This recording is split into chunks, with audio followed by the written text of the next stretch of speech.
హ్మ్. మన కళ్ళ ముందు రాస్తున్నవారు ప్రభుత్వ ఉపాధ్యాయులే. తరతరాలు తల ఎత్తుకొని బ్రతకాలంటే బడి బ్రతకాలి అనే ధ్యేయంతో ఉన్నవాళ్ళు. బడి బ్రతికితే పిల్లల భవిత పరిఢమిల్లుతుంది అని నమ్మినవారు. భవితకు కారణం జ్ఞానం, అక్షరం.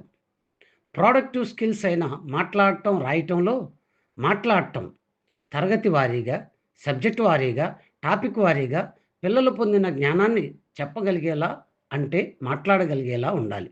ఆ పాటి జ్ఞానం పొందటానికి విద్యార్థి, ఉపాధ్యాయుడు ఇద్దరూ కష్టపడాలి.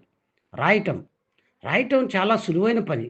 రాయటం అనేది ఉపాధ్యాయులైతే ఒక రోజులో, ఉన్నత పాఠశాల విద్యార్థులైతే 6 రోజుల్లో, ప్రాథమిక పాఠశాల విద్యార్థులైతే 10 రోజుల్లో నేర్చుకొని జీవితాంతం అందంగా రాయవచ్చును. మాట్లాడటం, రాయటం ఈ 2 ఉన్న విద్యార్థి ఒక అద్భుతమే. బడుగు విద్యార్థుల రాతలు మార్చి భవితకు బాటలు వేద్దాం రండి.